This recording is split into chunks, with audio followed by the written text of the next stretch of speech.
मेनू दिखाओ। उपन्यास ऑनलाइन पूरा पढ़े। उपन्यास बिन। उपन्यास मार्शल भगवान असुर अध्याय 81 अपमानित।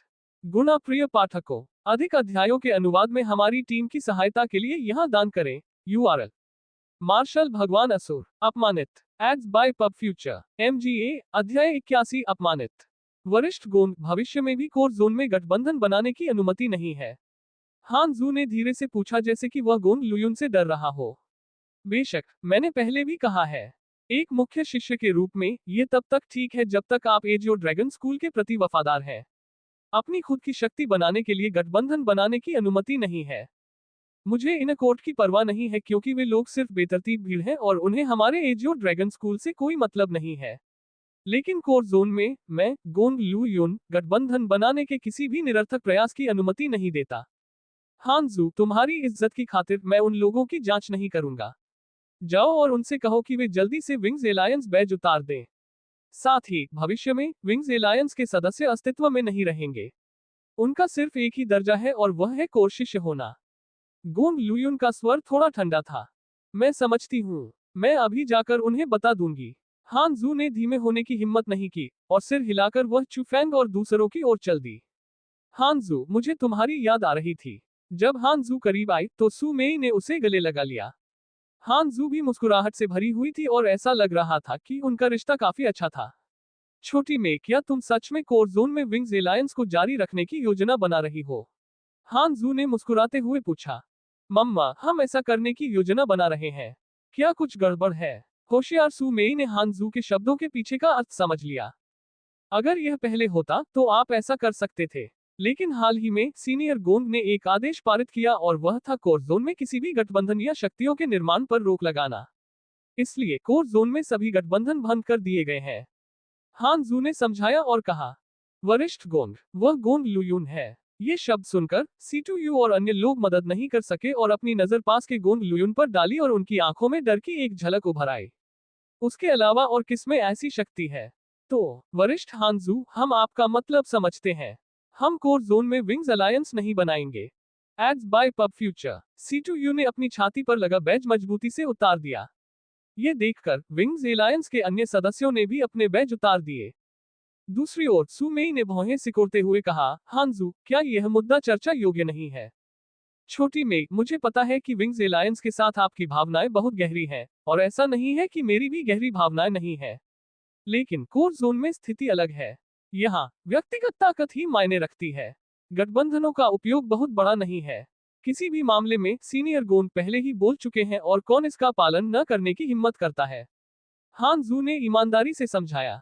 आखिरकार क्या गोंग लुयुन सिर्फ एक शिष्य नहीं है? वह अभी भी बड़ों के खिलाफ नहीं जाएगा, तो वह उन शब्दों को बोलने के लिए कैसे योग्य है? उस समय चू फेंग बोला।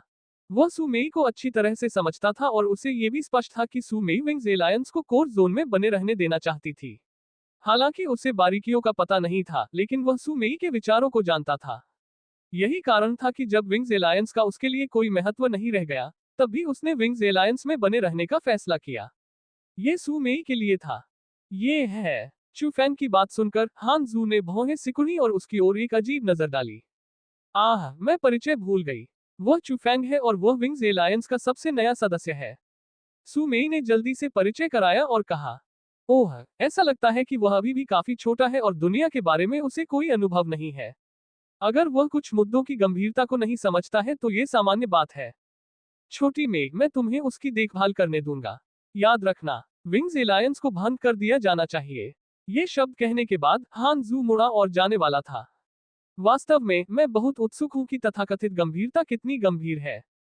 चू फैंग ने फिर से बात की, क्योंकि वह जो चीज बर्दाश्त नहीं कर सकता था वह थी अन्य लोग उसे धमकी दे रहे थे। ये शब्द सुनकर हान जू ने अचानक अपना सिर घुमाया, जैसे कि कुछ कहना चाहती हो। हालांकि जब उसने सू मेई को देखा तो उसने अपना सिर दबा लिया और कहा, छोटी मेई, यह मत कहो कि मैंने तुम्हें याद नहीं दिलाया। वर्तमान कोर जोन में कोई भी गोंग लुयुन के खिलाफ जाने की हिम्मत नहीं करता। इसलिए बेहतर होगा कि तुम विंग्स एलायंस को छोड़ दो। ये तुम दोनों के लिए भी अच्छी बात है। हानजू, क्या तुम मुसीबत में पड़ गए हो? ठीक उसी समय गोंग लुयुन की आवाज अचानक गूंजी। एजियो ड्रैगन स्कूल का एक शिष्य वहां आया। उस पल C2U और अन्य लोगों के चेहरे काफी बदल गए। हालांकि वे अंदर के आंगन में गुस्से से पलटवार करते, लेकिन जब उनका सामना गोंग लुयुन से हुआ तो वे सच में डर गए। Ads by pub future. वरिष्ठ गोंग, कोई परेशानी नहीं है, मैं जूनियर्स के साथ बस थोड़ी बातचीत कर रहा हूँ, हान जू ने आधे मन से कहा। ओह, मेरी नजर में यह इतना आसान नहीं लगता। गोंग लुयुन हल्के से मुस्कुराया, सू मेई और चू फैंग के सामने चला गया और फिर एक शांत स्वर में कहा, मुझे लगता है कि जो बात कही जानी चाहिए थी वह हानजू ने कही है। मैं तुम दोनों को ही विकल्प दे रहा हूँ। अगर तुम अपने सीने से बैज हटा दोगे तो मैं ऐसे पेश आऊंगा जैसे कुछ हुआ ही ना हो। उन शब्दों को सुनकर सू मेई को कुछ हिचकिचाहट हुई, लेकिन फिर भी उसने धीरे से अपना हाथ उठाया और बैज उतारने के लिए तैयार हो गई, क्योंकि उसे पहले से ही स्पष्ट रूप से महसूस हो गया था कि गोंग लुयुन दयालु नहीं था। लेकिन ठीक उसी समय चू फैंग ने सू मेई का हाथ पकड़ लिया और फिर मुस्कुराते हुए गोंग लुयुन से कहा, वरिष्ठ गोंग, हमारा विंग्स एलायंस दूसरों को प्रभावित नहीं करेगा। क्या इसे भंग करने की कोई सख्त जरूरत है? फुसफुसाहट, लेकिन किसने सोचा होगा कि गोंग लुयुन ने कुछ नहीं कहा, अपना हाथ उठाया और चू फैंग के चेहरे की ओर थप्पड़ मारा। सोच, उस पल चू फैंग घबरा गया। उसने जल्दी से इंपीरियल स्काई तकनीक का इस्तेमाल किया और उसके पैरों के नीचे की हवा ने उसे ऊपर उठा दिया। वह तुरंत गायब हो गया और 10 मीटर दूर फिर से प्रकट हुआ। यह आदमी बहुत तेज है। यह दृश्य देखकर सभी मुख्य शिष्य चौंक गए। कोई भी साधारण व्यक्ति गोंग लुयुन के हाथों से बच नहीं सकता था। हम्फ, गोंग लुयुन ने ठंडी सांस ली। उसका शरीर सीधा आगे बढ़ा और वह चू फैंग के पीछे भूत की तरह दिखाई दिया। उसका हाथ उसकी पीठ की ओर नीचे की ओर खींच गया। बकवास। उस पल चू फैंग को लगा कि एक शक्तिशाली शक्ति उसके शरीर को जकड़ रही है और वह भागने की शक्ति खो बैठा। गहन क्षेत्र के एक विशेषज्ञ का सामना करते हुए वह वास्तव में अभी भी बहुत कमजोर था। धमाका। चू फैंग की गर्दन को पकड़ने के बाद गोंग लुयुन ने अचानक उसे नीचे दबा दिया। उसने चू फैंग को जोर से जमीन पर दबा दिया और मजबूत शक्ति ने चू फैंग को चट्टानों में बुरी तरह से धंसा दिया। तुरंत उसके आसपास बड़ी दरारें दिखाई दी। तुम्हें ये याद रखना चाहिए, इस मुख्य क्षेत्र में कोई भी मेरे खिलाफ जाने की हिम्मत नहीं करता। जो लोग ऐसा करते हैं उनका अंत केवल एक ही होता है, वह है तुम्हारे जैसा बनना, कुत्ते की तरह जमीन पर घुटने टेकना। धत्तेरी की। चू फैंग के हाथ जमीन की ओर धकेल रहे थे। उसने रहस्यमय तकनीक का इस्तेमाल किया और अपने शरीर को वापस ऊपर उठाने की कोशिश में अपने पूरे शरीर की ताकत का इस्तेमाल किया। लेकिन उसकी गर्दन के पीछे की हथेली उसे एक विशाल पहाड़ की तरह दबा रही थी। खड़े होने की बात तो दूर, सांस लेना भी मुश्किल होता जा रहा था। वरिष्ठ गोंग, हम विंग्स एलायंस को भंग कर देंगे। हम इसे भंग कर देंगे, इसलिए कृपया उसे जाने दें। चट्टानों के भीतर डूबे चू फैंग को देखकर सू मेई डर के मारे रोने लगी। उसने अपनी छाती के सामने का बैज नीचे किया और भागकर गोंग लुयुन के सामने गिड़गिड़ाने लगी। ये जूनियर, भीख मांगने के शब्द तुम्हारे लिए बेकार हैं। मुझे चाहिए कि वह खुद मुझसे ये कहे। गोंग लुयुन ने बोलते हुए चू फैंग को चट्टानों से वापस ऊपर खींच लिया। पाह, लेकिन जैसे ही चू फैंग ने चट्टानों को छोड़ा, उसने अपना सिर घुमाया और कफ का एक बड़ा गोला गोंग लुयुन की ओर उड़ गया। Ads by pub future. संपर्क टॉस साइट मैप दान करें, मेनू दिखाओ। उपन्यास ऑनलाइन पूरा पढ़े। उपन्यास बिन। उपन्यास मार्शल भगवान असुर, अध्याय 82, युद्ध व्यवस्था।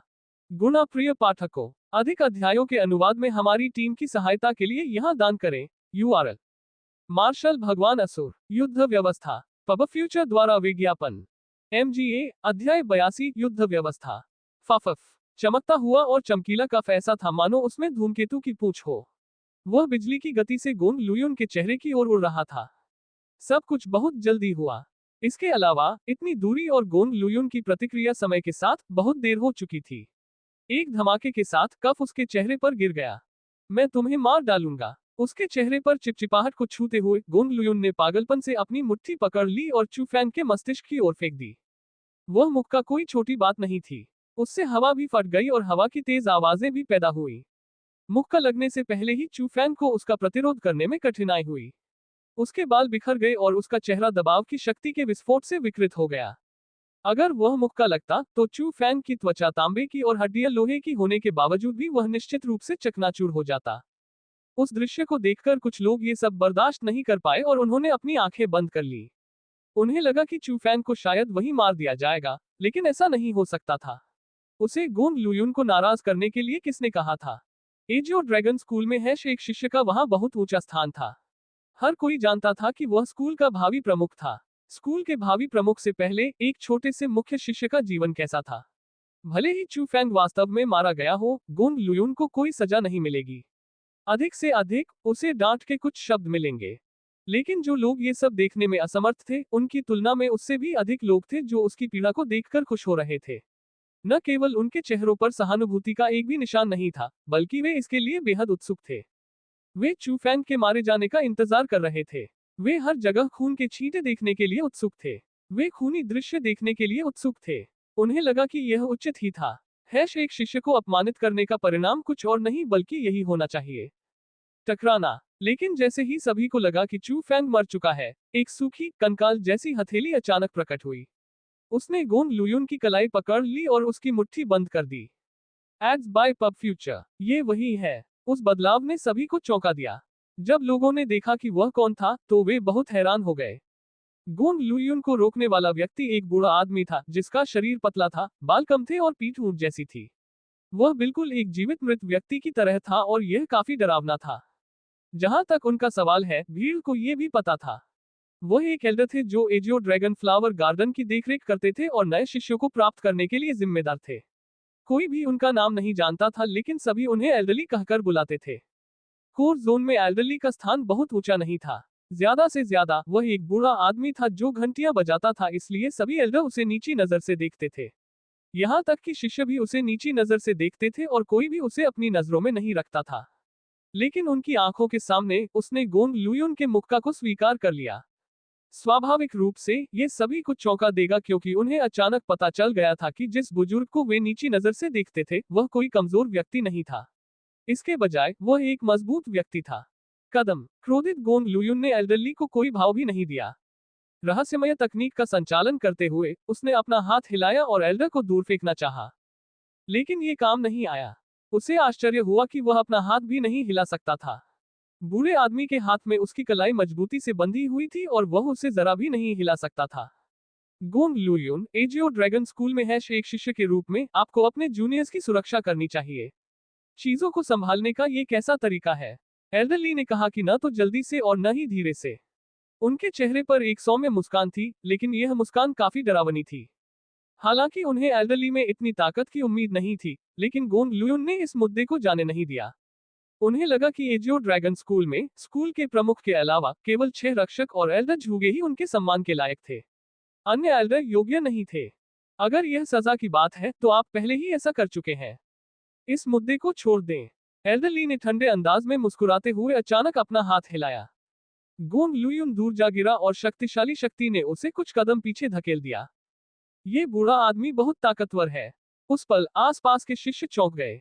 उसने अभी अभी गोंग लुयुन के मुके को स्वीकार किया और इसका मतलब था कि उसकी साधना कमजोर नहीं थी। लेकिन उसके वर्तमान कार्यों का मतलब था कि उसकी ताकत बहुत मजबूत थी, या कम से कम गोंग लुयुन से ज्यादा मजबूत थी।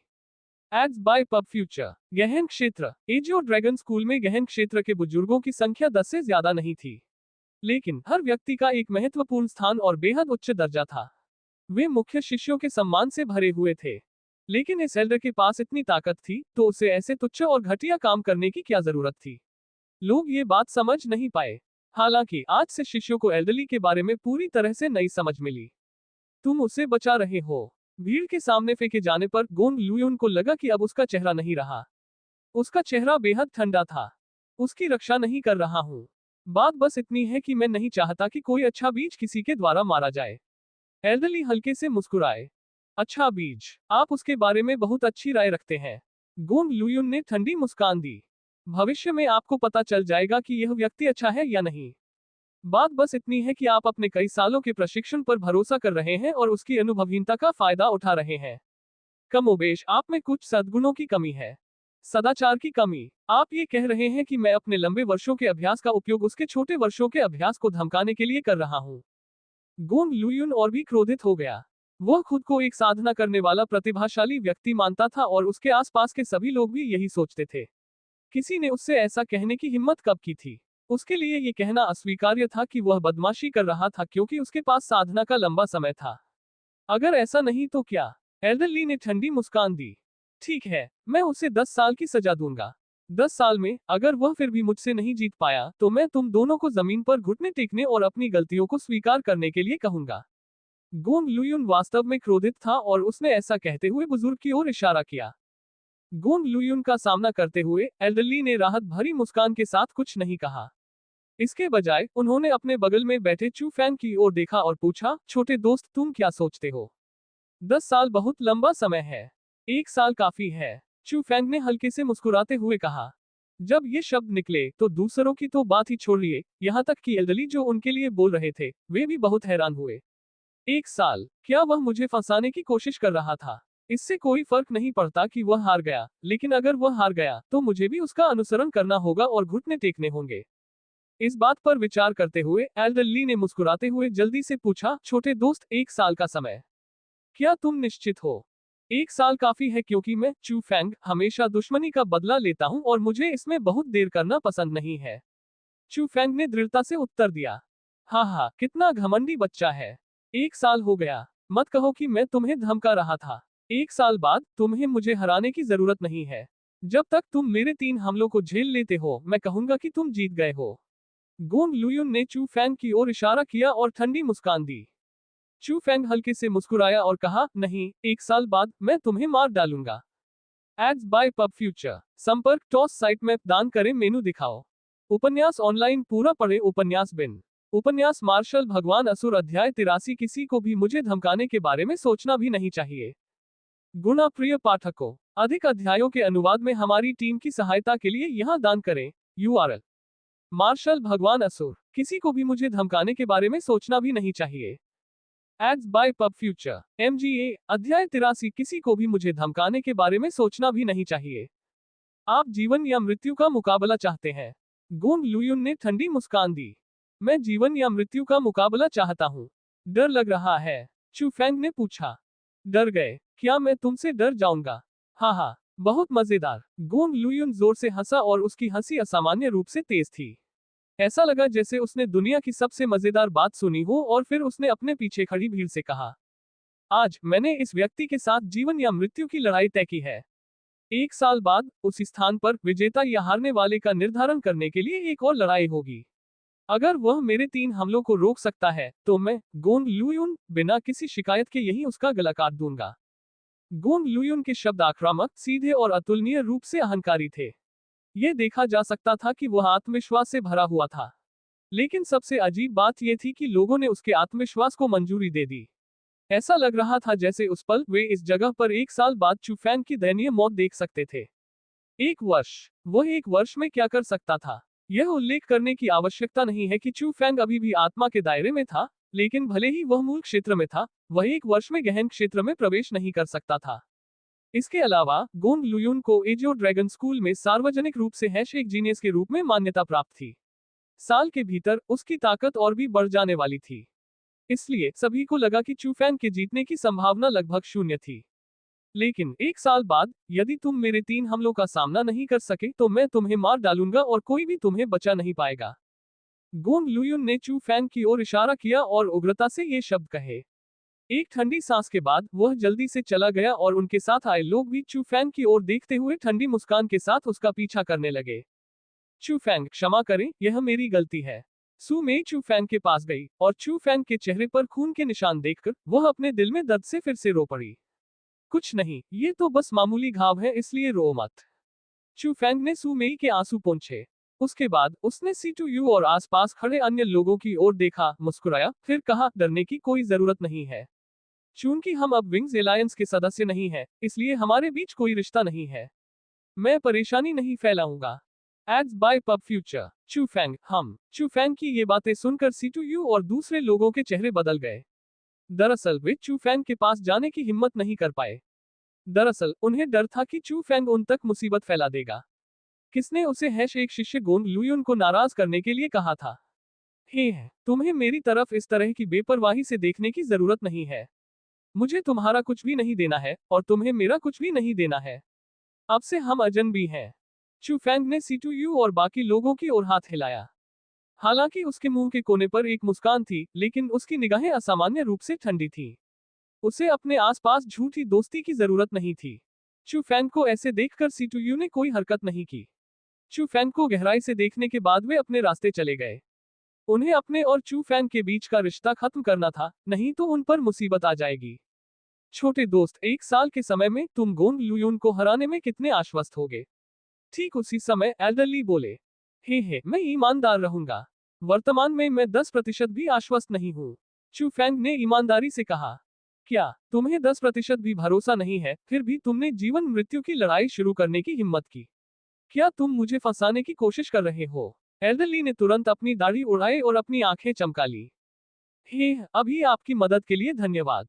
लेकिन हालांकि मैं अभी 10% भी आश्वस्त नहीं हूँ, 1 साल बाद मैं निश्चित रूप से 100% आश्वस्त हो जाऊंगा। चू फैंग ने मुस्कुराते हुए कहा, छोटे लड़के, इतना आत्मविश्वास कहाँ से आया? एल्डरली ने अपनी आंखें तिरछी करके चू फैंग की ओर देखा। मेरा आत्मविश्वास दबाव से आता है। 1 साल बाद अगर मैं नहीं जीता तो मैं मर जाऊंगा, इसलिए मुझे जीतना ही होगा। चू फैंग फिर मुस्कुराया। आजकल के युवा लोग। एल्डरली ने और कुछ नहीं कहा।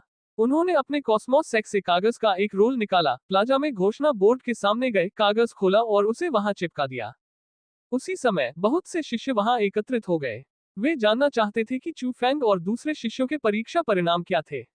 लेकिन वे सबसे ज्यादा ये जानना चाहते थे कि चू फैंग की प्रतिभा क्या है, क्योंकि उसने गोंग लुयुन को चुनौती देने की हिम्मत की थी। जब चू फैंग के परिणाम बोर्ड पर पोस्ट किए गए तो हर कोई दंग रह गया। अस्पष्ट प्रतिभा, इसका क्या मतलब था? इतने लंबे समय तक कोर जोन में रहने के बाद ये पहली बार था कि लोगों ने एक ऐसे व्यक्ति को देखा जिसकी प्रतिभा अस्पष्ट थी। वह परीक्षण पत्थर को सक्रिय करने में असमर्थ था, इसलिए स्वाभाविक रूप से उसकी प्रतिभा अस्पष्ट है। भीड़ के संदेह को समझते हुए एल्डरली ने मुस्कुराते हुए समझाया, एड्स बाय पब फ्यूचर। क्या परीक्षण पत्थर को सक्रिय करने में असमर्थ? क्या इसका मतलब यह नहीं है कि उसके पास निम्न श्रेणी की प्रतिभा भी नहीं है? धिक्कार है। इतना सब करने के बाद अंत में वह सिर्फ कचरा है। हर कोई अंतहीन रूप से हैरान था। चू फैंग की ओर उनकी निगाहें और भी अधिक तिरस्कार से भरी हुई थी। एल्डरली ने भीड़ की राय के बारे में कुछ नहीं कहा। कागज के सभी 12 रोल पोस्ट करने के बाद उन्होंने अपनी आस्तीन लहराए और अपने पुराने महल में चले गए। ये बूढ़ा आदमी सचमुच सरल नहीं है। चू फैंग मूल रूप से जाकर उसे फिर से धन्यवाद देना चाहता था, लेकिन एल्डरली को देखने के बाद, जिसने उसकी ओर देखा तक नहीं, वह नहीं गया। वह जानता था कि एल्डरली ने उसे बचाने के लिए योजनाएं बनाई थीं, लेकिन वह नहीं जानता था कि वे क्या थी। अगर वह कृतज्ञता के और शब्द भी कहता तो वे बेकार होते। ऐसा इसलिए था क्योंकि कृतज्ञता शब्दों से नहीं कही जानी चाहिए, इसे कर्मों से दिया जाना चाहिए। चू फैंग को जो करना था वह था 1 साल में गोंग लुयुन को हराना। यह उसका धन्यवाद करने का सबसे अच्छा तरीका था। कम से कम इससे लोगों को पता चल जाता कि एल्डरली ने आज उसे बचाया, यह सही काम था। अनगिनत चर्चाओं के बीच, अनगिनत निगाहों के बीच, चू फैंग ने मुख्य शिष्य टोकन धारण किया और मुख्य क्षेत्र में अपने निवास की ओर चल पड़ा। शुरू से लेकर आखिर तक सू मेई हमेशा उसके साथ रही। उसे दूसरों की बातों की परवाह नहीं थी और वह सिर्फ दर्द भरे दिल से चू फैंग को देखती रही। इससे चू फैंग का दिल वाकई खुश हो गया। चू फैंग, यह मेरी गलती है कि मैंने तुम्हारे लिए परेशानी खड़ी की है। एजियो ड्रैगन स्कूल छोड़ो और मेरे परिवार की ओर चलो। मेरे परिवार को तुम्हारी रक्षा करने दो और उस गोंग लुयुन से मत लड़ो। महल में प्रवेश करने के बाद सू मेई ने जल्दी से बात की। तुम्हारा क्या मतलब है? तुम चाहते हो कि मैं एक कछुआ बन जाऊं जिसका सिर उसके खोल के अंदर छिपा हो? चू फैंग थोड़ा नाखुश था। हालांकि वह जानता था कि सुमेई के उसके लिए अच्छे इरादे ही थे, फिर भी वह असहज महसूस कर रहा था। आप गोंग लुयुन और उसके परिवार की पृष्ठभूमि या शक्ति को नहीं जानते। यह एजियो ड्रैगन स्कूल से छोटा नहीं है। वह एजियो ड्रैगन स्कूल में साधना के लिए इसलिए आया था ताकि एजियो ड्रैगन स्कूल का प्रमुख बन सके और इस स्थान पर कब्जा कर सके। चलो 1 साल बाद उससे जीतने की तुम्हारी छोटी सी उम्मीद के बारे में बात नहीं करते। भले ही तुम जीत जाओ, तुम उसे नहीं मार सकते। अगर तुम ऐसा करोगे तो उसका परिवार तुम्हें जरूर मार देगा। कुल मिलाकर इस तयशुदा लड़ाई में आपके जीतने की कोई उम्मीद नहीं है। वह और उसका परिवार आपको वह उम्मीद नहीं देगा। सू मेई ने गंभीरता से कहा। अगर ऐसा है तो मैं न केवल उसे मार दूंगा बल्कि उसके परिवार को भी खत्म कर दूंगा। सू मेई, मुझे पता है कि तुम मेरे लिए सोच रही हो, लेकिन मैं चू फैंग कभी नहीं डरता। चूंकि मैंने आज युद्ध की व्यवस्था करने का साहस किया है, इसलिए मैं अपनी बात पर कायम रहूंगा। भले ही मरने वाला व्यक्ति में ही क्यों न हो, मैं इसे स्वीकार करूंगा। मुझे मरने से डर नहीं लगता, लेकिन मैं कायरता से जीने से डरता हूँ। चूंकि गोंग लुयुन ने आज मुझे इस तरह अपमानित किया है, इसलिए मैं इस अपमान को 100 गुना वापस करूंगा। वरना मेरे जीने का क्या मतलब रह जाएगा? क्या मैं इस दुनिया में दूसरों द्वारा अपमानित होने के लिए जी रहा हूँ? नहीं, मैं चू फैंग एक ऐसा व्यक्ति हूँ जो धमकाया नहीं जाता। चाहे कोई भी हो, उन्हें मुझे पीटने के बारे में सोचना भी नहीं चाहिए। मैं अपमान का एक पल तो सह सकता हूँ, लेकिन मैं जीवन भर अपमान नहीं सह सकता। जो लोग मुझे धमकाते हैं, उन्हें इसकी कीमत चुकानी होगी। चूंकि गोंग लुयुन ने मुझे धमकाने की हिम्मत की, इसलिए मैं उसे मारने की हिम्मत करता हूँ। अगर उसका परिवार मुझे धमकाने की हिम्मत करता है, तो मैं उसके परिवार को खत्म कर दूंगा।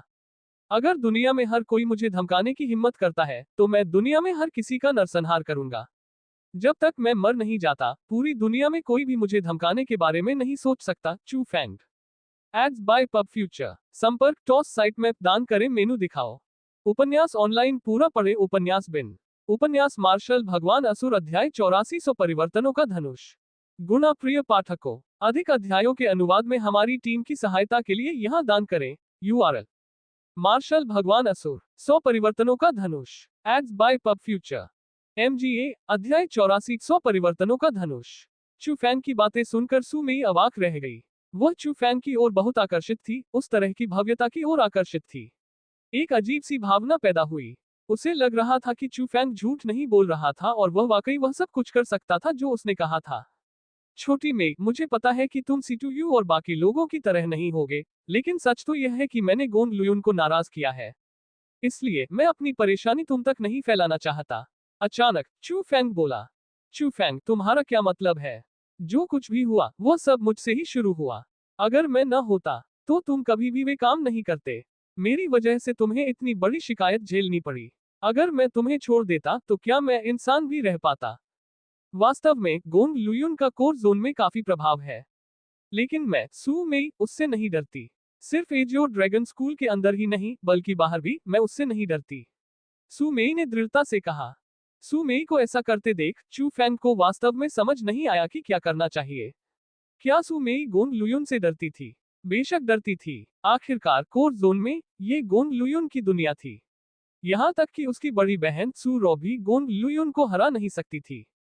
लेकिन शायद वह डर के कारण ही उन शब्दों को इतनी दृढ़ता से कह पाए।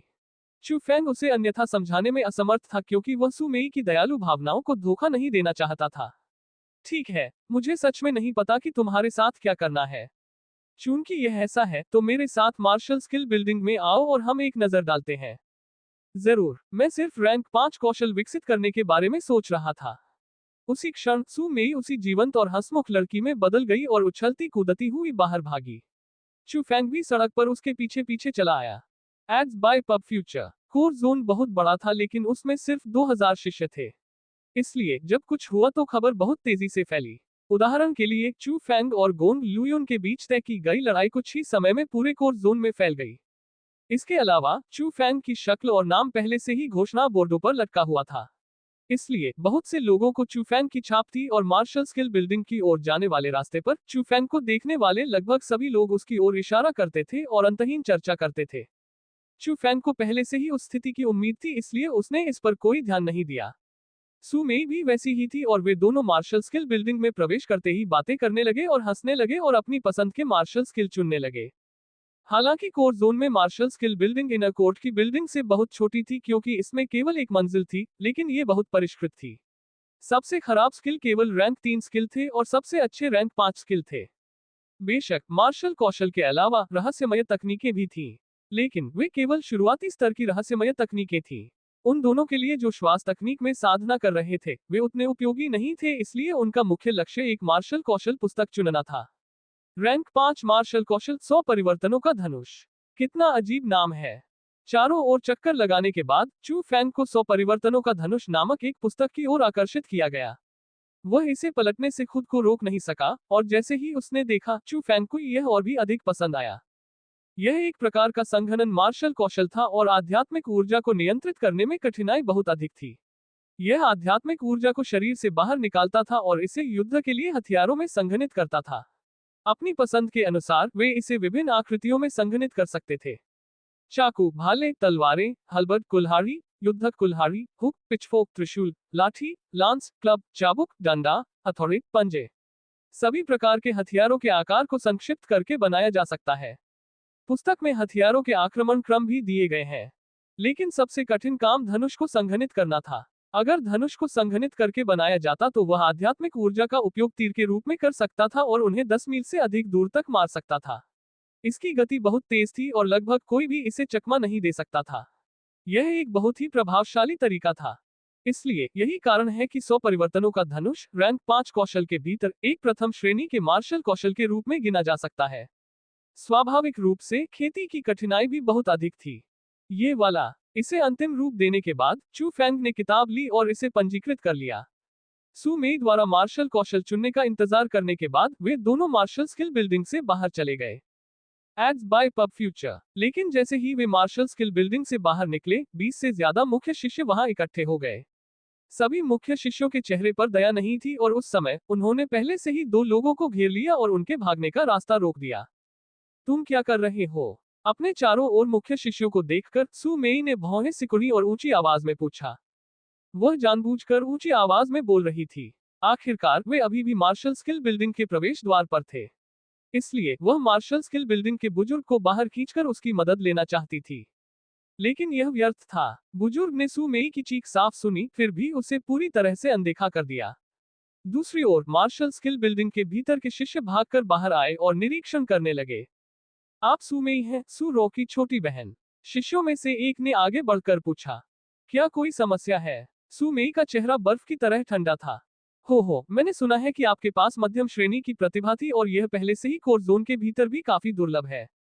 आपकी प्रतिभा के साथ मुझे यकीन है कि भविष्य में आपका नाम अजूर ड्रैगन लीडरबोर्ड पर देखा जा सकता है। लेकिन अपनी प्रतिभा के बावजूद आप इस आदमी के साथ क्यों हैं? उसके इतने करीब चलने में कुछ भी अच्छा नहीं है।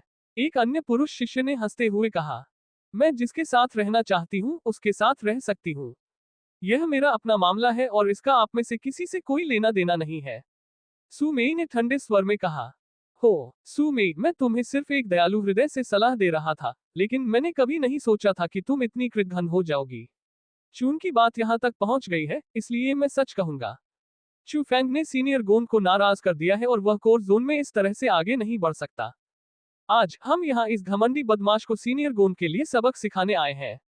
मुझे उम्मीद है कि तुम उससे थोड़ी दूर रहोगे, वरना तुम्हें नुकसान पहुंचाने के लिए दोषी नहीं ठहरा सकते। उस पुरुष शिष्य का चेहरा भी गहरा और ठंडा हो गया। आप मुझे गोंग लुयुन की मदद करने के लिए सबक दे रहे हैं, या आप मुझे सबक देने के बहाने के रूप में इसका उपयोग कर रहे हैं ताकि गोंग लुयुन का आप पर बेहतर प्रभाव पड़े? कचरा तो कचरा ही होता है। शायद तुम सभी गोंग लुयुन के जूते चाटने के लिए इस तरीके के बारे में सोच सकते हो, लेकिन मुझे डर है कि तुम ऐसा भी नहीं कर पाओगे। ठीक उसी समय चू फैंग अचानक ठंडे स्वर में मुस्कुराया। उसने भीड़ की ओर जो नजर डाली वह तिरस्कार और अवमानना से भरी थी। हालांकि लोगों का समूह कमजोर नहीं था, लेकिन वे मजबूत भी नहीं थे। उनके पास सिर्फ आत्मा क्षेत्र के 8वें और 9वें स्तर की ताकत थी। आंतरिक प्रांगण में उन्हें निश्चित रूप से शीर्ष के रूप में गिना जाएगा, लेकिन मुख्य क्षेत्र में वे सबसे निचले स्तर पर अस्तित्व में थे। इसलिए चू फैंग को अंदाजा हो गया था कि वे क्यों मुसीबत की तलाश में थे। बिना किसी संदेह के वे इसका इस्तेमाल गोंग लुयुन का ध्यान आकर्षित करने और बेहतर प्रभाव पाने के लिए कर रहे थे। हालांकि उनकी ताकत के साथ चू फैंग ने उन्हें अपनी आंखों में भी नहीं देखा। Ads by pub future. संपर्क टॉस साइट मैप दान करें मेनू दिखाओ। उपन्यास ऑनलाइन पूरा पढ़े। उपन्यास बिन। उपन्यास मार्शल भगवान असुर अध्याय 85 खतरा हर जगह छिपा है। गुणा प्रिय पाठकों, अधिक अध्यायों के अनुवाद में हमारी टीम की सहायता के लिए यहाँ दान करें। URL मार्शल भगवान असुर खतरा हर जगह छिपा है। Ads by pub future.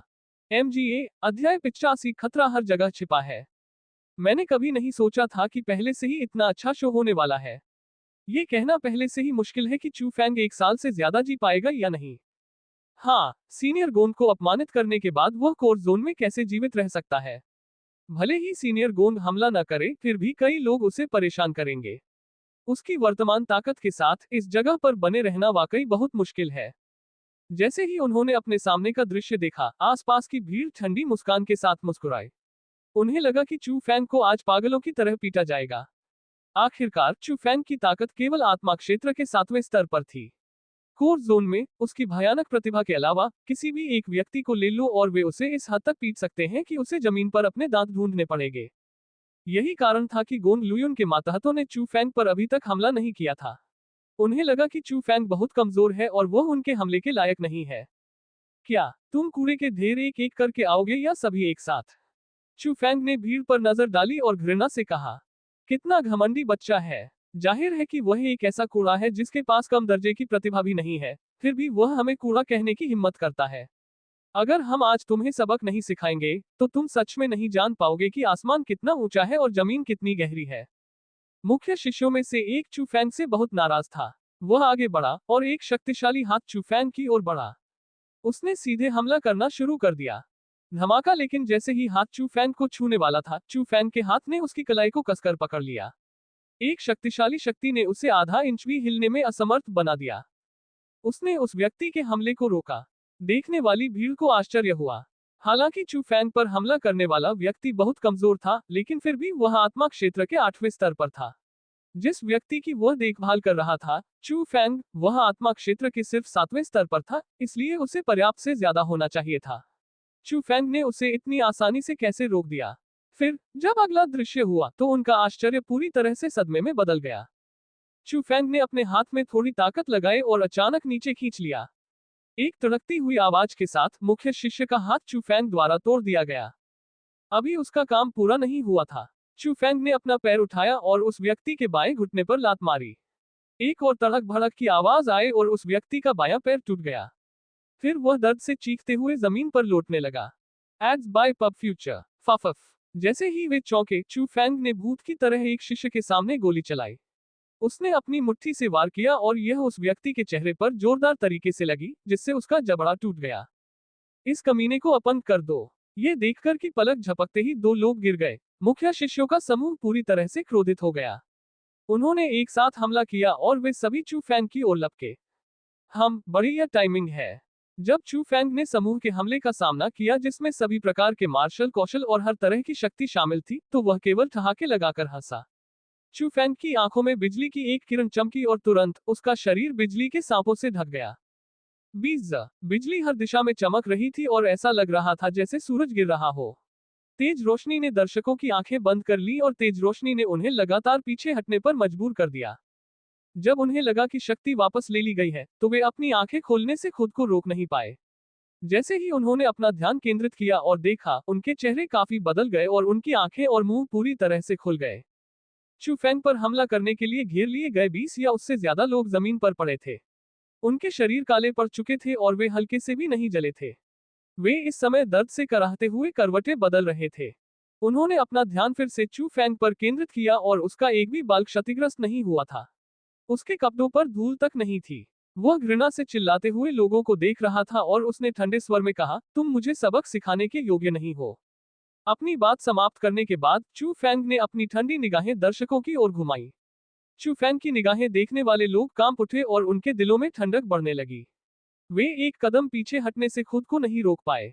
यहाँ तक कि मूल क्षेत्र के विशेषज्ञ भी अपवाद नहीं थे। उन लोगों को देखते हुए, जिनके चेहरे पर दूसरों की आपदाओं में खुशी के भाव थे, लेकिन वर्तमान में उनके चेहरे पर घबराहट के भाव थे, सुमेई के साथ जाने से पहले चूफैंग के मुंह के कोने पर एक ठंडी मुस्कान आ गई। हे भगवान, यह आदमी इतना भयानक कैसे है? अभी जो माहौल है, उसमें वह आत्मा के दायरे का कचरा कैसे है? यहाँ तक कि मूल दायरे के लोगों के पास भी ऐसा नहीं हो सकता।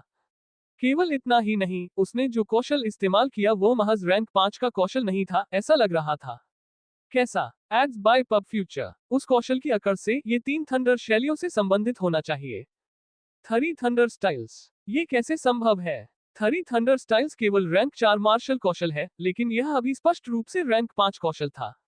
ये सही है। थरी थंडर स्टाइल्स वास्तव में रैंक 4 कौशल है, लेकिन आपको पता होना चाहिए कि अगर कोई थरी थंडर स्टाइल्स की तीसरी शैली में महारत हासिल कर लेता है, तो ये रैंक 5 कौशल होगा। आपका मतलब है? उस पल, लोगों ने आगे सोचने की हिम्मत भी नहीं की। आखिरकार, आज तक केवल एजियो ड्रैगन स्कूल के संस्थापक ने ही 3 थंडर शैलियों में पूरी तरह से महारत हासिल की है। इससे पहले अनगिनत लोगों ने इसकी साधना की थी, लेकिन कोई भी इसमें पूरी तरह से महारत हासिल नहीं कर सका। लेकिन अभी ऐसा लग रहा था कि चूफैंग ने इस महान कौशल में महारत हासिल कर ली है, तो लोग इससे हैरान क्यों नहीं होंगे? ऐसा लगता है कि यह आदमी सरल नहीं है। कोई आश्चर्य नहीं कि उसने गोंग लुयुन को भड़काने की हिम्मत की। अभी जो कौशल दिखाया गया है, वह थरी थंडर स्टाइल्स में से तीसरी शैली का रहा होगा। मैंने कभी नहीं सोचा था कि उसने इसे इस हद तक विकसित किया होगा। ऐसा लगता है कि लिंग वुजुई जिस व्यक्ति को हमें ढूंढना चाहता है, वह वही है। ठीक उसी समय मार्शल स्किल बिल्डिंग के बाहर एक निश्चित स्थान पर एक पुरुष और एक महिला प्रकट हुए। उन्होंने चू फैंग की पीठ की ओर देखा जो जा रहा था और उनकी आंखों में ठंडी चमक उभर आई। देखो, क्या ये सीनियर गाओ ले और लियू बिंग नहीं है? वे दोनों पहले एजियो ड्रैगन लीडरबोर्ड पर थे। लिंग वुजुई से हारने के बाद उन्होंने अपनी मर्जी से लीडरबोर्ड से अपना नाम हटा दिया। मैंने सुना है कि लिंग वुजुई से हारने के बाद किसी कारण से उन्होंने उसका अनुसरण करना चुना। आज तक वे अभी भी लिंग वुजुई के लिए काम कर रहे हैं, इसलिए वे बहुत कम ही एजियो ड्रैगन स्कूल में दिखाई देते हैं। क्या ऐसा है? हारने के बाद उन्होंने उसका पीछा करना चुना। इसका मतलब है कि लिंग वुजुई कोई साधारण व्यक्ति नहीं है। बेशक, लिंग वुजुई एजियो ड्रैगन स्कूल में एकमात्र शिष्य है जिसके पास आध्यात्मिक शक्ति है। हालांकि उसकी प्रतिभा गोंग लुयुन जितनी ऊंची नहीं है, लेकिन उसके पास आध्यात्मिक शक्ति है जो गोंग लुयुन के पास नहीं है। हाँ, वह अभी सिर्फ 19 साल का है और एजियो ड्रैगन लीडरबोर्ड पर तीसरे स्थान पर है। इस विषय पर एजियो ड्रैगन स्कूल में हमारा #2 जीनियस वास्तव में उस स्थान पर रहने के लायक नहीं है, इसलिए मेरा मानना है कि एजियो ड्रैगन लीडरबोर्ड में दूसरा स्थान जल्द या बाद में उसका होगा। जैसे ही उन्होंने लिंग वुजुई का जिक्र किया, शिष्यों के चेहरे पर प्रशंसा की भावना उभर आई। आखिरकार वह गोंग लुयुन के बाद सार्वजनिक रूप से मान्यता प्राप्त एक और प्रतिभाशाली व्यक्ति था। चू फैंग के मार्शल स्किल बिल्डिंग छोड़ने के बाद वह सू मेई से अलग हो गया, लेकिन अपने घर वापस नहीं लौटा। उसने एजियो ड्रैगन स्कूल छोड़ दिया और व्यक्तिगत रूप से अपने मुख्य शिष्य बनने की खुशखबरी वापस लाना चाहता था। वह अपने लीनिंग माउंटेन टाउन में एजियो ड्रैगन बैनर को व्यक्तिगत रूप से छुरा घोंपना चाहता था। हालांकि चू फैंग को यह नहीं पता था कि जिस समय उसने एजियो ड्रैगन स्कूल छोड़ा था, दो मूल क्षेत्र के मुख्य शिष्य चुपचाप उसका पीछा कर रहे थे। Ads by pub future. संपर्क टॉस साइट मैप दान करें मेनू दिखाओ। उपन्यास ऑनलाइन पूरा पढ़े उपन्यास बिन। उपन्यास मार्शल भगवान असुर अध्याय 86 रहस्यमय विशेषज्ञ। गुणा प्रिय पाठकों, अधिक अध्यायों के अनुवाद में हमारी टीम की सहायता के लिए यहाँ दान करें। URL मार्शल भगवान असुर रहस्यमय विशेषज्ञ ads by pub future. MGA अध्याय 86 रहस्यमय विशेषज्ञ। कोर जोन के भीतर एक निश्चित निवास के भीतर एक फूल बगीचे में लिंग वुजुई वर्तमान में एक भयंकर जानवर को खिला रहा था। यह रैंक 9 का भयंकर जानवर था और यह हाथी जितना बड़ा था। यह एक गोरिल्ला जैसा दिखता था, लेकिन इसके तीखे दांत बहुत भयंकर थे। हालांकि लिंग वुजुई के सामने भयंकर जानवर असामान्य रूप से प्यारा था। वह बस आज्ञाकारी रूप से जमीन पर पड़ा खाना खा रहा था और उसने लिंग वुजुई पर हमला नहीं किया। उसने लिंग वुजुई को अपने फर को सहलाने भी दिया और उसने कोई प्रतिक्रिया नहीं की। ऐसा नहीं था कि भयंकर जानवर में आध्यात्मिक प्रकृति थी और उसने अपनी हिंसक प्रवृत्ति खो दी थी। यह सिर्फ लिंग वुजुई की शक्ति से गहराई से दबा हुआ था और उसका पालतू बन गया था। एक पालतू जो शक्ति से वशीभूत था। जूनियर लिंग, जिस व्यक्ति को तुम ढूंढना चाहते थे, वह मिल गया है। गाओ ले और लियू बिंग लिंग वुजुई के पीछे खड़े होकर बातें कर रहे थे। उनके प्रति उनका रवैया सम्मानजनक और थोड़ा डरा हुआ भी था। उस लड़के की पृष्ठभूमि क्या है? जैसे ही लिंग वुजुई भयंकर जानवर के साथ खेल रहा था, उसने बात की और सवाल किया। उसने अपना सिर भी नहीं घुमाया। उसे चू फैंग कहा जाता है और वह आज केवल 15 वर्ष का है। वह लीनिंग माउंटेन टाउन में स्थित चू परिवार से आया था और उसके पास आत्मा क्षेत्र के 7वें स्तर की साधना है। आज वह कोर जोन में प्रवेश कर गया और एक कोर शिष्य बन गया। लेकिन वह काफी आक्रामक था और उसका गोंग लुयुन के साथ झगड़ा हुआ था, इसलिए गोंग लुयुन ने चू फैंग को सबक सिखाया। अगर एजियो ड्रैगन फ्लावर गार्डन पर नजर रखने वाले एल्डरली न होते तो वह पहले ही मर चुका होता, गाओ ले ने बताया। एल्डरली, उसने बीच में टोका। एल्डरली का नाम सुनकर लिंग वुजुई की नजरें चमक उठी। हाँ, ये बिल्कुल वैसा ही था जैसा तुमने कहा था। एल्डरली ने वास्तव में अपनी ताकत छिपाई थी और वह कम से कम गहन क्षेत्र का विशेषज्ञ तो है ही, लियू बिंग ने जल्दी से कहा। Ads by pub future. बेशक, वह इसे दूसरों से छिपा सकता है, लेकिन वह मेरे दृश्यों से बच नहीं सकता। मेरी आत्मा शक्ति ने पहले ही पता लगा लिया था कि वह सरल नहीं था। हालांकि वह चू फैंग को क्यों बचाएगा? क्या उनके बीच कोई संबंध है? लिंग वुजुई गहरी सोच में डूब गया। मुझे संदेह है। चू फैंग की पारिवारिक पृष्ठभूमि बहुत सामान्य है। इसके अलावा उसने 1 साल बाद गोंग लुयुन के साथ जीवन या मृत्यु का मुकाबला तय किया। भले ही हम उसका ख्याल न रखें, 1 साल बाद गोंग लुयुन फिर भी उसका वध कर देगा, गाओ ले ने आगे कहा। ओह, वह बहुत घमंडी लड़का है, लेकिन उसे जल्दी से निपटाया जाना चाहिए।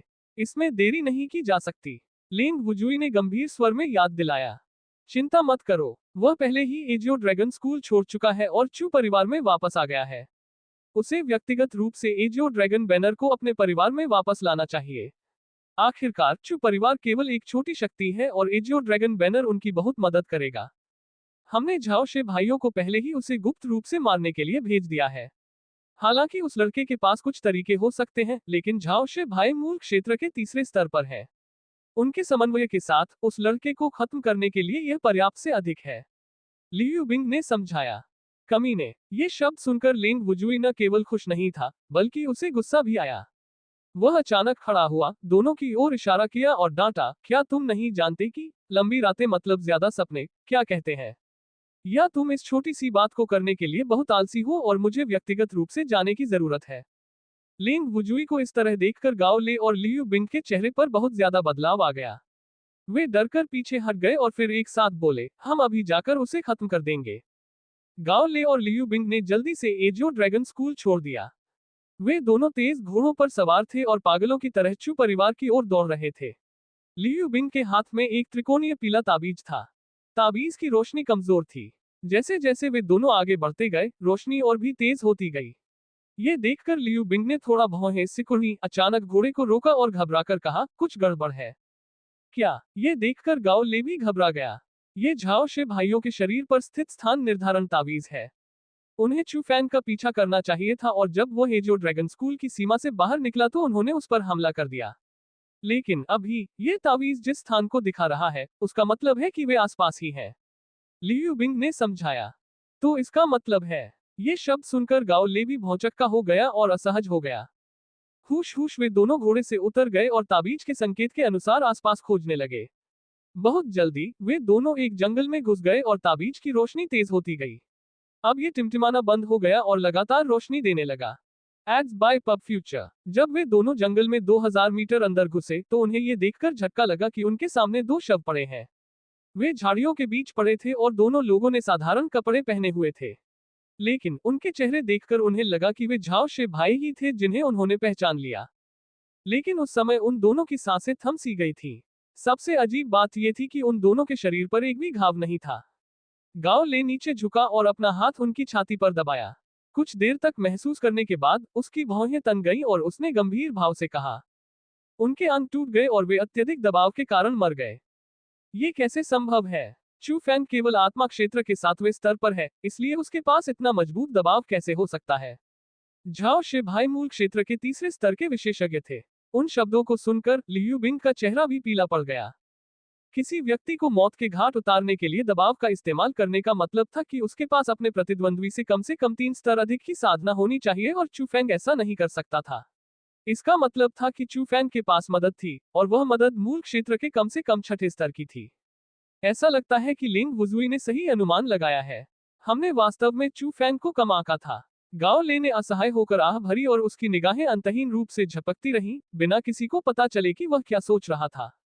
हम क्या करें? चू फैन के पास विशेषज्ञ हैं और वह व्यक्ति कम से कम मूल क्षेत्र के 6ठे स्तर पर है, शायद उससे भी अधिक शक्तिशाली। यदि उस व्यक्ति के पास 9वें स्तर की ताकत है, तो भले ही हम एक साथ हमला करें, हम उस व्यक्ति को हरा भी नहीं पाएंगे। लियू बिंग के पास और कोई विचार नहीं था। आखिरकार वे मूल क्षेत्र के केवल 8वें स्तर पर थे।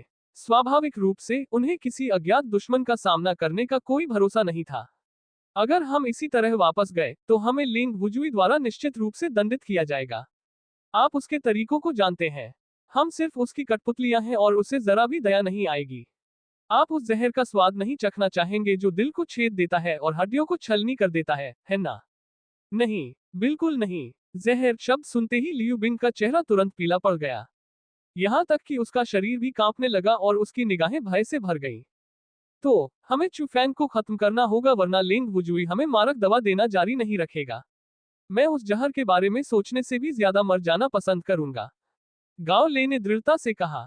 लियू बिंग ने बिना किसी हिचकिचाहट के सहमति में सिर हिलाया। चू फैंग को इस बात का बिल्कुल भी पता नहीं था कि लिंग वुजुई उसे गुप्त रूप से मारना चाहता है। इसलिए स्वाभाविक रूप से उसे यह नहीं पता था कि जो दो लोग उसे मारना चाहते थे, वे पहले से ही छुपकर मारे जा चुके थे। उस समय उसका मूड बहुत अच्छा था क्योंकि कुछ दिनों की यात्रा के बाद वह आखिरकार लीनिंग माउंटेन टाउन में वापस लौट आया था। चू फैंग ने जब सोचा कि अगर वह चू युआन को उसके मुख्य शिष्य बनने की खबर सुनाता है तो उसके चेहरे पर क्या खुशी होगी, तो वह हंसने से खुद को रोक नहीं पाया। यह आभा ये चाचा की है। लेकिन अचानक चू फैंग के चेहरे पर बहुत ज्यादा बदलाव आया। उसे लगा कि पास से कुछ आभाएं आपस में मिल रही हैं और इसका मतलब साफ था कि लोग लड़ रहे थे। लड़ने वालों में से एक में उसका सबसे बड़ा चाचा चू रेनाई भी था। Ads by pub future. संपर्क टॉस साइट मैप दान करें मेनू दिखाओ। उपन्यास ऑनलाइन पूरा पढ़े उपन्यास बिन। उपन्यास मार्शल भगवान असुर अध्याय 87 चू परिवार की कठिनाइयां। गुना प्रिय पाठकों, अधिक अध्यायों के अनुवाद में हमारी टीम की सहायता के लिए यहां दान करें। URL मार्शल भगवान असुर चू परिवार की मुश्किलें। Ads by pub future. MGA अध्याय 87 चू परिवार की मुश्किलें। लीनिंग माउंटेन टाउन की ओर जाने वाली सड़क पर चू रेनी और चू परिवार के कुछ सदस्यों को लोगों के एक समूह द्वारा घेर लिया गया और उन पर हमला किया गया। उस समय चू परिवार के ज्यादातर सदस्यों को गंभीर चोटें लगी थी और वे सड़क के किनारे पड़े थे।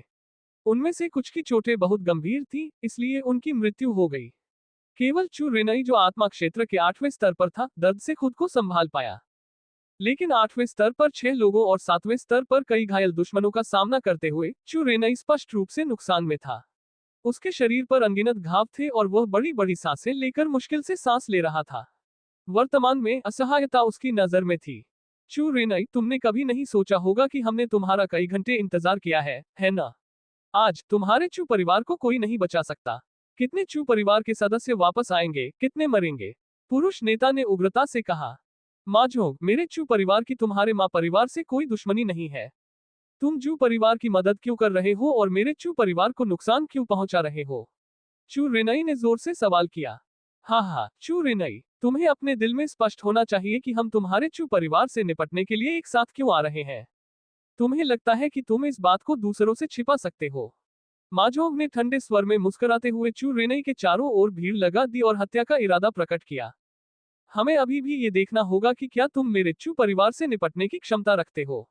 लेकिन ठीक उसी समय एक स्पष्ट आवाज गरज के समान फूट पड़ी। अचानक आए आवाज से माँ परिवार डर के मारे उछल पड़ा और जल्दी से अपना सिर घुमाकर पीछे देखने लगा। इस मामूली सी हरकत ने सभी को चौंका दिया। उन्होंने एक बड़े सफेद घोड़े पर सवार एक युवक को देखा। वह धीरे धीरे उनकी दिशा में जा रहा था और जाहिर है वह व्यक्ति चू फैंग था। वह चू परिवार का युवक है। चू फैंग, वह वापस क्यों आया है? कुछ गड़बड़ है। उसके कपड़े देखो, ये एजियो ड्रैगन स्कूल के मुख्य शिष्यों के कपड़े हैं। चू परिवार की सभा में लोगों ने चू फैंग को पहले भी देखा था, इसलिए उन्होंने उसे तुरंत पहचान लिया।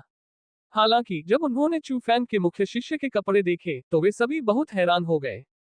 Ads by pub future. Chu परिवार की सभा समाप्त हुए अभी 1 महीना भी नहीं बीता था, लेकिन स्पष्ट रूप से चू फैंग, जो केवल एक आंतरिक दरबारी शिष्य था, इतनी जल्दी एक मुख्य शिष्य बन गया। ये बिल्कुल अकल्पनीय था।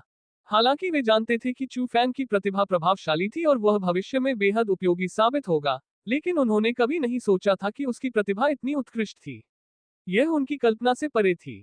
चू फैंग, भागो! अचानक चू रेनई चिल्लाया।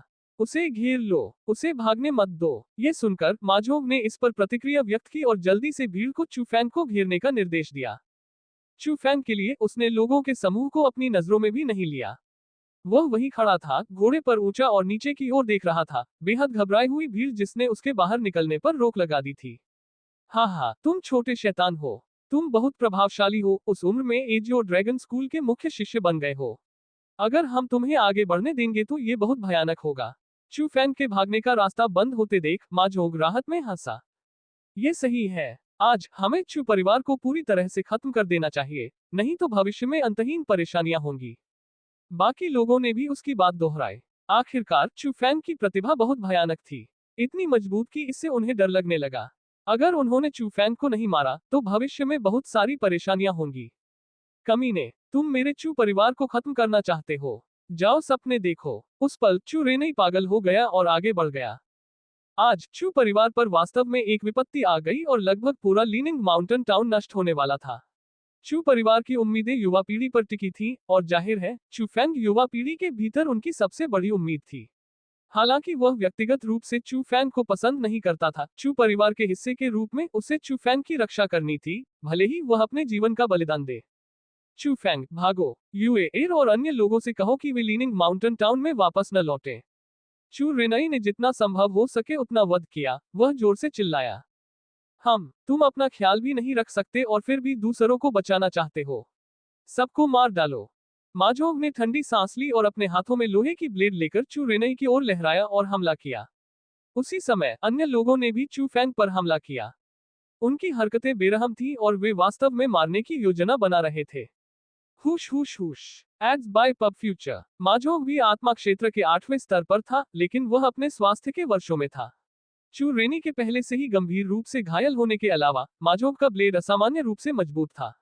कुछ चोप्स के बाद चू रेनी अतुलनीय रूप से तनावग्रस्त हो गया था। उसकी गति पहले से ही धीमी हो गई थी और उसके लिए बचाव करना मुश्किल था। लेकिन ठीक उसी समय उसके पीछे से दर्द की अंतहीन चीखें सुनाई देने लगी। पहले तो माजोग ने इसे नजरअंदाज कर दिया और उसने ये भी सोचा कि यह उसके अपने अधीनस्थ ही थे जो चू फैंग को पीट रहे थे। हालांकि जितना ज्यादा उसने सुना, उतना ही उसे लगा कि कुछ गड़बड़ है। वे आवाजें उसके अपने अधीनस्थों की लग रही थी और आसपास से चू परिवार के सदस्य के चेहरे पर आश्चर्य के साथ साथ खुशी भी थी। उसे आखिरकार समझ में आ गया कि शायद चीजें उतनी आसानी से नहीं हुई जितनी उसने कल्पना की थी। फफफ। यह महसूस करते हुए कि कोई गलत था, माजोग ने हमला करने का नाटक किया और फिर एक तरफ भाग गया। एक नजर डालते ही वह तुरंत दंग रह गया। उसने देखा कि मां परिवार के सदस्यों का शरीर और सिर अलग हो गए थे और उनकी सांसें थम गई थी। ऊपर देखते हुए उसने चू फैंग के शरीर को देखा जो खून से लथपथ था, फिर भी उसे कोई खरोंच नहीं आई क्योंकि उसने मां परिवार के सदस्य की लाश पर कदम रखा था। वह अपने हाथों पर लगे खून के धब्बों को उनके कपड़ों से पोंछ रहा था और माजोग की नजर को महसूस करते हुए वह अपना सिर घुमाए बिना नहीं रह सका और उसने एक दुष्ट मुस्कान प्रकट की। तू उस पल माजोग का चेहरा डर से पीला पड़ गया और वह जल्दी से कुछ कदम पीछे हट गया। उसके हाथ में मौजूद ब्लेड भी जमीन पर गिर गया। वह एक झटके से जमीन पर गिर गया। उसने कभी नहीं सोचा होगा कि मां परिवार के कई विशेषज्ञों को चू फैंग द्वारा तुरंत मार दिया जाएगा। उसके तरीके इतने क्रूर थे कि उन सभी के सिर काट दिए गए। उसके सामने खड़ा युवक ऐसा कैसे लग रहा था कि उसे दुनिया का कोई अनुभव नहीं था। वो तो बस एक राक्षस था जिसके पास क्रूर तरीके थे। उसका दिल ठंडा था और वह बिना पलक झपकाए ही हत्या कर देता था। खास तौर पर जब चू फैंग ने उसकी ओर देखा और उसके शरीर से हत्या की मंशा को दिखाया, तो दमन ने उसे लगभग दम घोंट दिया। चू फैंग ने माजोग की प्रतिक्रियाओं पर ध्यान नहीं दिया। वह एक एक कदम आगे बढ़ा और उसने वह ब्लेड उठा लिया जिसे माजोग ने फर्श पर गिरा दिया था। कुछ देर तक उसे देखने के बाद उसने कहा, बढ़िया ब्लेड है। फुसफुसाहट इससे पहले कि वह बोलना समाप्त भी करता, एक ठंडी रोशनी चमकी और खून की धार बहने लगी। माजोग को चिल्लाने का मौका भी नहीं मिला और उसका सिर जमीन पर गिर गया। उस दृश्य को देखकर चू रेनई और चू परिवार के सदस्य भी डर से कांप उठे। उनके माथे पर ठंडे पसीने की बूंदें उभर आईं। जो कुछ भी हुआ वह बहुत ही अकल्पनीय था। चू फैंग की ताकत इतनी मजबूत थी कि वह आत्मा क्षेत्र के 8वें स्तर के लोगों को एक छोटी सी लड़की को मारने की तरह मार सकता था। अपनी उम्र के साथ वह इतना निर्दयी कैसे हो सकता था? आखिरकार चू फैंग अभी भी एक युवा व्यक्ति था जो 15 साल का था। यहाँ तक कि बड़े वयस्क भी ये सब करने में सक्षम नहीं हो सकते थे। चाचा, क्या हुआ? चू फैंग ने ब्लेड को एक तरफ फेंक दिया और जल्दी से पूछा। वह बता सकता था कि चू परिवार मुश्किलों में फंस गया है। फैंगर, बहुत बड़ी तबाही हुई है। चू फैंग के सवाल के बाद चू रेनई अपने सदमे से उबर पाया और उसने भावनात्मक रूप से सब कुछ समझाया जो हुआ था। Ads by pub future. संपर्क टॉस साइट में दान करें मेनू दिखाओ। उपन्यास ऑनलाइन पूरा पढ़े। उपन्यास बिन। उपन्यास मार्शल भगवान असुर अध्याय 88 मरना।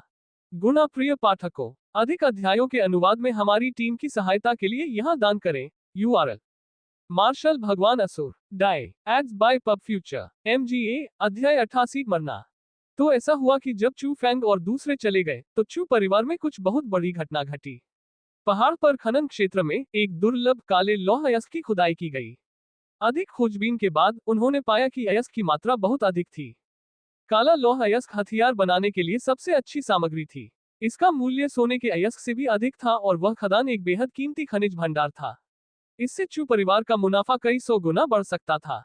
इसलिए जब काले लौह अयस्क की खोज हुई तो चू परिवार के खुश होने के साथ ही उन्होंने गुप्त रूप से अयस्क निकालना भी शुरू कर दिया और सख्त गोपनीयता उपाय अपनाए गए। लेकिन दुनिया में ऐसी कोई दीवार नहीं थी जो हवा को अंदर न आने दे। किसी को नहीं पता था कि काले लोहे के अयस्क की खबर किसने फैलाई, लेकिन जब सूचना बहुत जल्दी लीक हुई तो इसने पड़ोसी शहर की शक्तियों की ईर्ष्या को आकर्षित किया। चू परिवार के दुश्मन चू परिवार के नेतृत्व में वे पहाड़ी क्षेत्र के दो सबसे मजबूत परिवारों, मा परिवार और वांग परिवार के साथ एकजुट हो गए। साथ में उन्होंने चू परिवार पर हमला किया और वे काले लोहे की खदान को अपने बीच बराबर बांटना चाहते थे। चू रेनई मूल रूप से शहर के बाहर व्यवसाय संभाल रहा था। जब उसे खबर मिली तो वह तुरंत वापस आ गया, लेकिन उसने कभी नहीं सोचा होगा कि वह मा परिवार के घात का सामना करेगा। अगर चू फैंग समय पर नहीं आता तो वह निश्चित रूप से मारा जाता। ये जू परिवार जीने से थक गया होगा। ये सुनकर चू फैंग ने गुस्से में अपने दांत पीस लिए। उसकी निगाहों से हत्या का इरादा हवा में भर गया और घोड़े पर चढ़े बिना वह सीधे आगे बढ़ गया और पागलों की तरह चू परिवार की दिशा में भाग गया। फैंगर, मत जाओ, ये बहुत खतरनाक है। ये देखकर चू रेनई ने जल्दी से उसे रोकने के लिए कहा, लेकिन ये सब व्यर्थ था। चू फैंग की गति बहुत तेज थी और हवा के झोंके के साथ चू फैंग गायब हो गया। उस पल चू रेनई जो कुछ कहना चाहता था वह केवल अपने शब्दों को वापस निगल सकता था।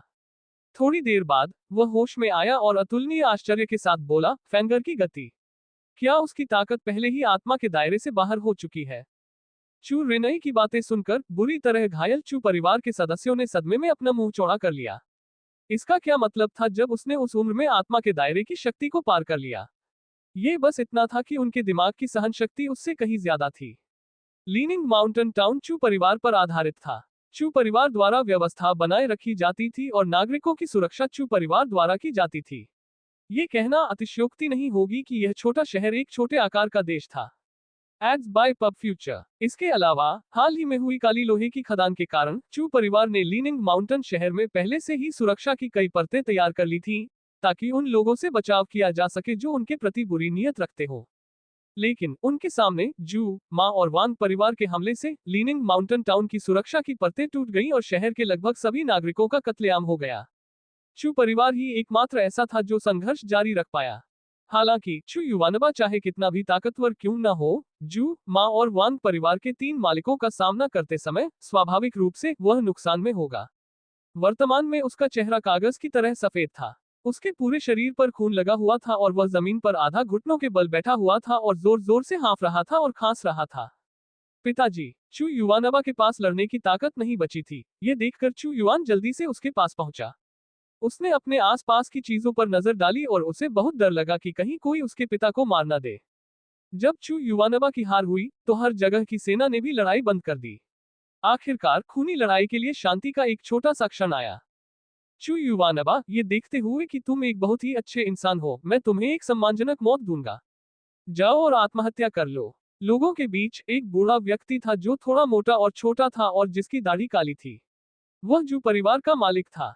अपने सामने खड़े 3 बूढ़ों को देखते हुए और फिर बुरी तरह घायल और मृत चू परिवार के सदस्यों पर अपनी नजर घुमाते हुए चू युवानबा ने चेहरे पर दुख के भाव के साथ कहा, मैं चू युवानबा आत्महत्या कर सकता हूँ, लेकिन कृपया मेरे चू परिवार को जाने दो। मैं गारंटी देता हूँ कि मेरा चू परिवार इस पहाड़ को छोड़ देगा और कभी वापस नहीं आएगा। हाँ, क्या तुम मूर्ख हो या फिर हमें मूर्ख समझते हो कि हमने तुम्हारे चू परिवार को जाने दिया? तुम चाहते हो कि हम बाघ को छोड़ दें और उसे पहाड़ पर वापस जाने दें, बीमारियों को अकेला छोड़ दें? चू युवानबा, अगर तुम्हें किसी बात के लिए दोषी ठहराना है तो तुम सिर्फ अपनी तर्क करने की अक्षमता को दोषी ठहरा सकते हो। अगर तुमने वादा किया होता और काली लोहे की खदान को हमारे साथ साझा किया होता, तो आज जो कुछ हुआ वह कैसे होता? तुम्हारा चू परिवार इस स्थिति में सिर्फ तुम्हारी वजह से ही पहुंचा है। चू परिवार का एक भी सदस्य यहाँ से जिंदा नहीं जाएगा। तुम सबको जाकर आत्महत्या कर लेनी चाहिए। हम तुम्हें पूरी तरह से मुर्दा बनाकर छोड़ेंगे। जू परिवार के मालिक का लहजा बर्फ की तरह ठंडा था और उसमें बेमिसाल निर्दयता थी। इतने सालों तक चू परिवार का सामना करने के बाद वह चू परिवार से बुरी तरह नफरत करने लगा था। वह चू परिवार को सांस लेने का कोई मौका कैसे दे सकता था? आह वाह! लेकिन उसी समय चू परिवार के घर के बाहर अचानक चीखने की आवाजें आने लगी। चीखें एक के बाद एक आ रही थी और कुछ एक ही समय पर हो रही थी। लगातार होने वाली इस चीख में ये काफी भयावह था। Ads by pub future. उस समय चू परिवार के आंगन में मौजूद हर एक व्यक्ति के चेहरे पर बहुत ज्यादा भाव बदल गए। खास तौर पर शू, वांग और मा परिवार के लोग। वे तुरंत ही असहज हो गए। ऐसा इसलिए था क्योंकि चू परिवार के लोगों को पहले से ही चू परिवार के निवास के भीतर रहने के लिए मजबूर किया गया था। केवल उनके पुरुष ही निवास के बाहर रह गए थे। लेकिन यह मनहूस चीखें बस कुछ पल के लिए ही थी। बहुत जल्दी ही सन्नाटा छा गया। हालांकि इस सन्नाटे ने लोगों को बेचैन कर दिया। टा टा टा, परिवार के मालिक, मुझे बचाओ। लेकिन इससे पहले कि वह 3 कदम भी भागता, उसके पीछे एक ठंडी हवा का झोंका आया और एक काला लोहे का ब्लेड उड़ता हुआ उसके ऊपर आ गिरा। एक झटके के साथ उस जू परिवार के सदस्य का सिर अनगिनत निगाहों के सामने हवा में उड़ गया। अंत में वह तरबूज की तरह जमीन पर गिर गया, जबकि उसका शरीर अभी भी वहीं खड़ा था, दौड़ने की मुद्रा में। यह उस पल, चाहे वह जू परिवार हो या वांग परिवार, वे अंतहीन सदमे में थे। उनके चेहरे पीले पड़ गए क्योंकि जू परिवार का जो सदस्य मारा गया था वह आत्मा क्षेत्र के 8वें स्तर का विशेषज्ञ था। आत्मा क्षेत्र का 8वां स्तर। ऐसे व्यक्ति को इतनी आसानी से मार दिया गया। ये 3 पारिवारिक गुरुओं के सामने भी किया गया था, इसलिए ये कल्पना की जा सकती है कि हमला करने वाला व्यक्ति कितना शक्तिशाली था। जैसे ही सभी की नसें खींच रही थी, अचानक चू परिवार के निवास के बाहर कदमों की स्पष्ट आवाजें गूंजने लगी और मौजूदा सन्नाटे को तोड़ दिया। लेकिन जब उस समय धीमे कदमों की आवाज सुनाई देती थी तो लोग बेचैन और भयभीत हो जाते थे, मानो हर कदम उनके दिलों की धड़कन बढ़ा रहा हो। अंत में भीड़ की निगाहों के सामने एक आकृति उभरी। वह एक युवक था। एक युवक जो नीले रंग का लंबा लबादा पहने हुए था और एक बड़ा बैनर पकड़े हुए था। बैनर बहुत खास था। इस पर एक हरे रंग का कुंडलित ड्रैगन था। बीच में 3 बड़े शब्द लिखे थे। यह एजियो ड्रैगन स्कूल का प्रतीक था, एजियो ड्रैगन बैनर। लेकिन दबंग एजियो ड्रैगन बैनर की तुलना में वह युवक स्पष्ट रूप से अधिक भयानक था। उसके युवा चेहरे पर खून था और उसके पूरे शरीर से खून की बदबू आ रही थी और साथ ही एक बेहद गंभीर हत्या का इरादा भी था। टकराना। अचानक युवक के हाथ से बड़ा बैनर नीचे गिर गया। उसने जोर से बैनर को पत्थर की शिलाओं में घुसा दिया और झटके से उसमें कई दरारें पड़ गईं। आज जो लोग मेरे चू परिवार पर आक्रमण करेंगे वे मर जाएंगे। Ads by pub future. संपर्क टॉस साइट मैप दान करें मेनू दिखाओ। उपन्यास ऑनलाइन पूरा पढ़े। उपन्यास बिन। उपन्यास मार्शल भगवान असुर अध्याय 89। अब आपकी बारी है। गुणा प्रिय पाठकों, अधिक अध्यायों के अनुवाद में हमारी टीम की सहायता के लिए यहाँ दान करें। URL मार्शल भगवान असुर। अब आपकी बारी है। Ads by pub future. MGA अध्याय 89। अब आपकी बारी है। आज जो लोग मेरे चू परिवार पर आक्रमण करेंगे वे मर जाएंगे। चू फैंग की आवाज में शक्ति भर गई। हर एक शब्द उनकी आत्मा में समा गया। लगभग हर कोई जिसने ये वाक्य सुना वह सिहर उठा और उसकी रीढ़ की हड्डी में सिहरन दौड़ गई। चू परिवार भी इसका अपवाद नहीं था। उनके सामने खड़ा युवक बहुत ही भयानक था। उसका पूरा शरीर खून से लथपथ था और उसकी दम घोंटने वाली हत्या की मंशा ने दूसरों को उसे एक युवक के रूप में स्वीकार करने की हिम्मत नहीं दी। उन्होंने अनजाने में उसे एक राक्षस समझ लिया। एक ऐसा राक्षस जो बिना पलक झपकाए हत्या कर देता है। आप कौन है? जू परिवार के मालिक ने सबसे पहले चिल्लाकर पूछा। ये वह उत्तर था जिसे हर व्यक्ति जानना चाहता था। हालांकि उसके कपड़ों से वे बता सकते थे कि चू फैंग एजियो ड्रैगन स्कूल का एक मुख्य शिष्य था। हालांकि एजियो ड्रैगन बैनर से वे ये भी बता सकते थे कि चू फैंग एजियो ड्रैगन स्कूल का एक मुख्य शिष्य था। हालांकि इस समय चू फैंग के शरीर पर हर जगह खून लगा हुआ था। यहाँ तक कि उसका चेहरा भी साफ नहीं था। लोगों को ये भी नहीं पता था कि वह कौन है। अभी अभी उसने खुद को चू परिवार का सदस्य बताया था, इसलिए स्वाभाविक रूप से लोगों को समझ नहीं आया कि क्या करें। उन्हें नहीं पता था कि चू परिवार में कब उनके जैसा एक युवक प्रकट हुआ। यहाँ तक कि चू परिवार को भी नहीं पता था कि कब उनके पास एक मुख्य शिष्य था। चू परिवार, चू फैंग। चू फैंग ने ठंडे स्वर में उत्तर दिया। क्या? चू फैंग, ये फैंगर है। जब ये शब्द निकले तो भीड़ में भारी हंगामा मच गया। चू फैंग का नाम पहाड़ के 100 मील के भीतर गूंजता था। ये कहा जा सकता था कि वह एक ऐसा व्यक्ति था जिसे कोई नहीं जानता था। लेकिन उन्हें जो पता था उसके अनुसार चू फैंग केवल 15 साल का था और वह आत्मा क्षेत्र के केवल 6ठे स्तर पर था। वह एक मुख्य शिष्य कैसे बन गया? उसने 8वें स्तर के विशेषज्ञों को इतनी आसानी से कैसे मार डाला? यद्यपि उन्होंने इस पर विश्वास करने की हिम्मत नहीं की, लेकिन कुछ अधिक विस्तृत आकलन के बाद उन्होंने आश्चर्य के साथ पाया कि चाहे वह उसकी शारीरिक बनावट हो या उसकी आकृति, वह चू फैंग के समान ही था। Ads by pub future. सबसे महत्वपूर्ण बात यह थी कि चू फैंग वास्तव में एजियो ड्रैगन स्कूल का शिष्य था। अगर चू परिवार में कोई मुख्य शिष्य प्रकट होता तो चू फैंग ही वह होता जिससे सबसे अधिक उम्मीद होती। तो ये तुम ही हो छोटे शैतान जिसने मेरे पोते जू तियानई की कमर तोड़ दी? जू परिवार के मालिक ने उग्रता से पूछा। उसका कौशल घटिया था, उसकी कमर तोड़ना परोपकार था। चू फैंग ने अप्रसन्नता से कहा।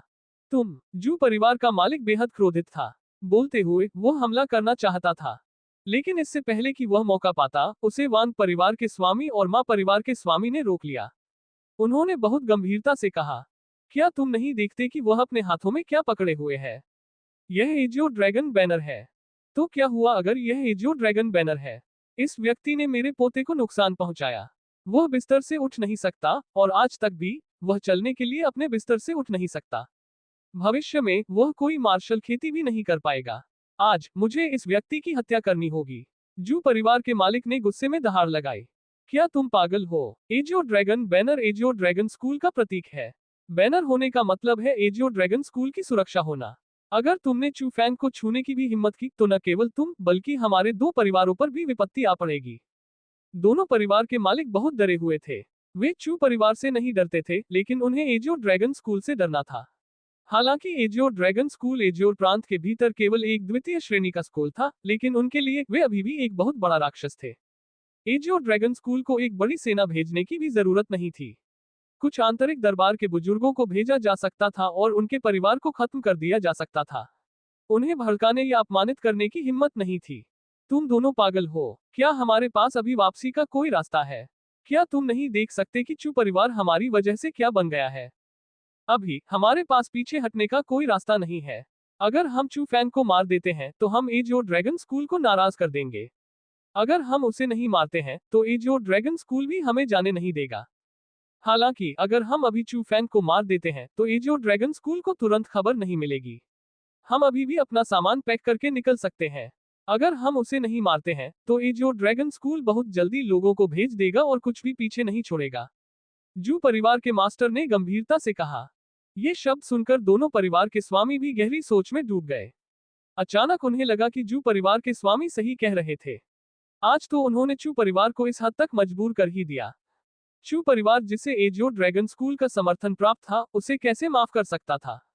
वे वास्तव में एक मृत अंत में चले गए। अगर वे अंत तक मारते तो उनके पास अभी भी आशा की एक किरण होती। लेकिन अगर वे उस पल रुक जाते तो केवल मौत का रास्ता होता। फैंगर, भागो, हमें छोड़ दो। यह महसूस करते हुए कि स्थिति ठीक नहीं चल रही थी, चू युआन जोर से चिल्लाया। Ads by pub future. फैंगर, भाग जाओ। केवल अपनी जान देकर ही तुम हमारे चू परिवार का बदला ले सकते हो। उसी समय चू परिवार के स्वामी चू युवानबा ने भी जोर से चिल्लाकर कहा। ये सुनकर तीनों शक्तियों जू, वांग और मा ने चू फैंग के भागने को रोकने के लिए तैयारी की।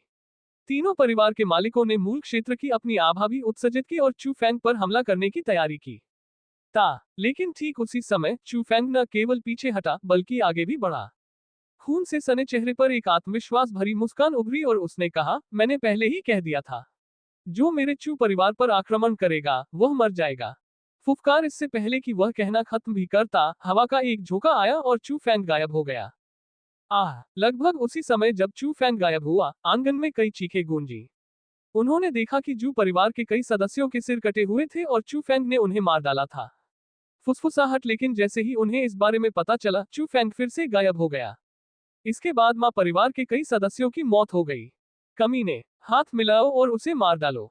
उसी समय जू परिवार का स्वामी दहाड़ता हुआ चू फैंग की ओर दौड़ा। उसके तुरंत बाद वांग और मां परिवार का स्वामी भी उसके पीछे पीछे गया। उस समय चू युआन और अन्य लोग बेहद तनाव में थे। उन्होंने चू फैंग के लिए अपने ठंडे पसीने पोंछे, क्योंकि किसी को भी नहीं लगा कि चू फैंग, जो आत्मा क्षेत्र के केवल 7वें स्तर पर था, मूल क्षेत्र के 3 विशेषज्ञों से बच सकता है।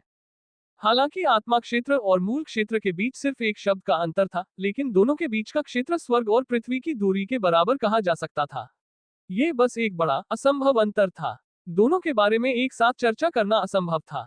हुश हुश हुश। हालांकि अप्रत्याशित बात यह थी कि हालांकि तीनों परिवार के स्वामी के पास इंद्रधनुष जैसा वातावरण, बेहद तेज गति और उससे भी ज्यादा ताकत थी, लेकिन उनके पास चू फैंग की गति से मेल खाने का कोई तरीका नहीं था। हर बार वे एक कदम धीमे होते थे। वे सिर्फ देख सकते थे कि उनके अपने परिवार के लोग एक के बाद एक चू फैंग के हाथों मर रहे थे। वे कुछ नहीं कर सकते थे क्योंकि चू फैंग की रफ्तार बहुत तेज थी। इतनी तेज कि यह सामान्य बुद्धि से परे थी और उनके पास उसे पकड़ने का कोई रास्ता नहीं था। ऐसी परिस्थितियों में कुछ ही पलों के बाद पूरे प्रांगण में चू परिवार के अलावा शू परिवार, वांग परिवार और मा परिवार से केवल 3 लोग बचे थे। वे 3 परिवार के स्वामी थे। बाकी सभी की मृत्यु हो गई और उनकी मृत्यु सिर काटने से हुई। साले, तेरी लाश को 10,000 टुकड़ों में काट डालूंगा। जमीन पर बिखरी लाशों को देखकर, एक के बाद एक परिवार के सदस्यों को मरते देखकर तीनों परिवार के मालिक बेहद क्रोधित हो गए। लेकिन ठीक उसी समय चू फैंग ने अचानक अपने भटकते कदम रोक दिए और चू युआनबा और चू युआन के सामने खड़ा हो गया। उसने तीनों परिवार के मालिकों की ओर अपनी बर्फीली ठंडी निगाह डाली और ठंडे स्वर में कहा, अब आपकी बारी है। Ads by pub future. संपर्क टॉस साइट मैप दान करें, मेनू दिखाओ। उपन्यास ऑनलाइन पूरा पढ़े। उपन्यास बिन। उपन्यास मार्शल भगवान असुर अध्याय 90 आत्मा क्षेत्र मूल क्षेत्र से युद्ध। गुणा प्रिय पाठकों, अधिक अध्यायों के अनुवाद में हमारी टीम की सहायता के लिए यहाँ दान करें। URL मार्शल भगवान असुर, स्पिरिट क्षेत्र युद्ध मूल क्षेत्र। Ads by pub future, MGA, अध्याय 90 आत्मा क्षेत्र मूल क्षेत्र से लड़ रहा है। वर्तमान चू फैंग खून से लथपथ व्यक्ति की तरह था। उसके पूरे शरीर पर खून लगा हुआ था, लेकिन उसमें से एक भी बूंद उसकी नहीं थी। वे सभी उसके दुश्मनों का खून थे। खून से लथपथ चू फैंग वहीं खड़ा था और वह कमोबेश डरावना लग रहा था। उसकी तीखी आंखें ऐसी थी मानो खून से रंगी हो। उसकी आंख वाकई इतनी हत्याओं से लाल हो गई थी। कितना घमंडी बच्चा है। अगर मैं आज तुम्हारी खाल नहीं उतारता तो मैं जू परिवार का मालिक बनने के लायक नहीं हूँ। यद्यपि चू फैंग ने पहले ही कुछ ऐसा प्रदर्शित कर दिया था जिससे दुनिया हैरान हो जाती, लेकिन जू परिवार का स्वामी पहले ही क्रोध से अपना विवेक खो चुका था और उसे इसकी परवाह नहीं थी। उसके शरीर के चारों ओर की हवा पहले से ही घूम रही थी और उसके शरीर के भीतर से मूल शक्ति की परतें लगातार बाहर निकल रही थी। मजबूत दबाव एक निराकार तूफान बन गया क्योंकि इसने उसके चारों ओर सब कुछ निगल लिया। अगर चू फैंग का प्रतिरोध न होता तो चू परिवार की भीड़ दबाव से और भी अधिक घायल हो जाती। जहां तक वांग और मां परिवार के मालिक की बात है, वे भी यही कर रहे थे। उनका दिल बहुत दुखी था क्योंकि उन्होंने अपने परिवार को एक के बाद एक मरते और गिरते देखा था। खास तौर पर तब जब उनके परिवार को सिर काटकर मार दिया गया हो। एक पूरी लाश भी नहीं बची हो। वे इसे कैसे सहन कर सकते थे। चू फैंग, अपना जीवन यहीं छोड़ दो। वांग परिवार के स्वामी ने पहले हमला किया। उसने अपने बड़े हाथ से अपने सामने की हवा को पंजे से दबाया और उसकी मूल शक्ति बाहर निकल आई। यह एक पारदर्शी विशाल हाथ में बदल गया जो 2 मीटर लंबा था और चू फैंग की ओर भयंकर रूप से पंजे से वार कर रहा था। वह हमला छोटा नहीं था। हालांकि यह केवल रैंक 3 मार्शल कौशल था, लेकिन जब इसका उपयोग मूल क्षेत्र के एक विशेषज्ञ द्वारा किया गया, जिसने इसे मूल शक्ति के साथ पुनर्गठित किया, तो ताकत दर्जनों गुना बढ़ गई। हम्फ।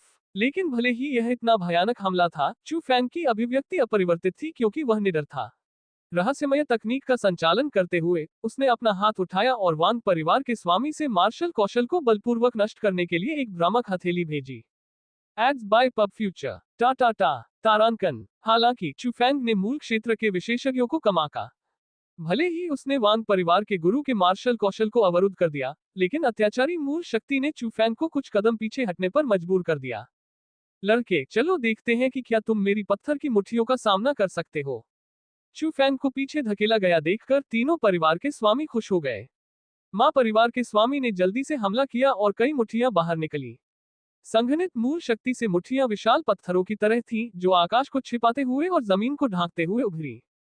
उसके हमले न केवल चू फैंग पर लक्षित थे, बल्कि चू परिवार पर भी लक्षित थे, जो चू फैंग के पीछे था, क्योंकि वह उन सभी को जल्दी से जल्दी मार डालना चाहता था।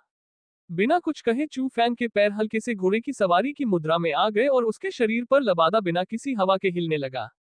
उसकी आंखों में अचानक बिजली की 2 किरणें दिखाई दी।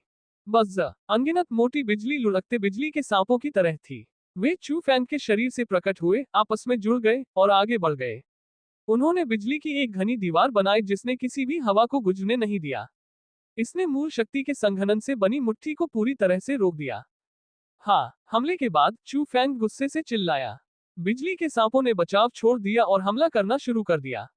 बिजली के ड्रैगन, जो कि गुस्से में थे, ने कान फाड़ने वाली दहाड़ लगाई। चमकदार बिजली ने 3 परिवार के मालिकों पर हमला किया। ये शक्ति, ये रूप, ये रैंक 5 कौशल है। ये लड़का रैंक 5 कौशल का उपयोग कर सकता है। तीनों परिवार के स्वामियों के हाव भाव बहुत बदल गए। चाहे जो भी हो, उन्होंने कभी नहीं सोचा होगा कि चू फैंग पहले से ही रैंक 5 कौशल का उपयोग कर सकता है। अगर यह कहा जाता कि वे केवल रैंक 4 कौशल के लिए तरस सकते हैं, तो वे केवल रैंक 5 कौशल की उम्मीद कर सकते हैं। आखिरकार केवल मुख्य शिष्य ही रैंक 4 मार्शल कौशल में साधना कर सकते हैं। रैंक 5 मार्शल कौशल के लिए, भले ही वे इसे विकसित कर सके, इसमें प्रशिक्षण में सफल होने के लिए अत्यंत मजबूत समझ शक्ति की आवश्यकता होती है। भले ही वे मूल क्षेत्र में हो और उन्हें रैंक 5 मार्शल कौशल प्राप्त हो, वे इसे इतनी कुशलता से नियंत्रित करने में सक्षम नहीं हो सकते हैं। इसके अलावा उनके पास रैंक 5 मार्शल कौशल विकसित करने का कोई मौका भी नहीं था। Ads by pub future. इसलिए उस समय जब उन्होंने चू फैंग की तीसरी थंडर शैली का प्रदर्शन देखा, तो वे आश्चर्यचकित और क्रोधित दोनों थे। आश्चर्यचकित थे कि वह उस उम्र में रैंक 5 कौशल का उपयोग कर सकता था, ईर्ष्या के कारण क्रोधित। वे आधी पीढ़ी तक जीवित रहे, फिर भी उन्हें रैंक 4 मार्शल कौशल विकसित करने का मौका भी नहीं मिला। फिर भी चू फैंग उस उम्र में रैंक 5 मार्शल कौशल विकसित कर सकता था। इससे उन्हें अन्याय का एहसास हुआ। लेकिन दुनिया में निष्पक्षता कहां से आई? दुनिया में सबसे योग्य व्यक्ति ही जीवित रहता था। एक ऐसा युग था जब एक व्यक्ति दूसरे को खा जाता था। हाँ, जैसे ही वे चौंक गए, तीनों परिवार के स्वामी धीमे होने की हिम्मत नहीं कर पाए। उन्होंने चू फैंग के हमले से बचाव के लिए अपने स्वयं के मार्शल कौशल का पूरी तरह से उपयोग किया, जिसमें वे कुशल थे। भले ही उनके मार्शल कौशल की रैंक चू फैंग के रैंक 5 मार्शल कौशल से बहुत कमजोर थी, लेकिन उनकी नींव मूल शक्ति ने इसकी भरपाई की। रंबल रंबल रंबल, विस्फोटक गड़गड़ाहट की लहरों ने ऊर्जा तरंगों की लहरें पैदा कर दी। मूल शक्ति के भीतर बिजली चमकी जिसने आंगन के बीचों बीच को घेर लिया। जमीन पर पड़े पत्थर के टुकड़े हवा में घूमने लगे। आसपास की इमारतें टूट गईं। यहाँ तक कि चू परिवार के सदस्य जो पीछे हट गए थे, वे भी लहरों के कारण और भी दूर चले गए। बहुत शक्तिशाली फेंग र आत्मा क्षेत्र के केवल 7वें स्तर पर रहते हुए मूल क्षेत्र के पहले स्तर के 3 विशेषज्ञों के खिलाफ लड़ सकता है। वर्तमान चू युवानबा ऐसा था मानो वह अपनी चोटों के बारे में भूल गया हो।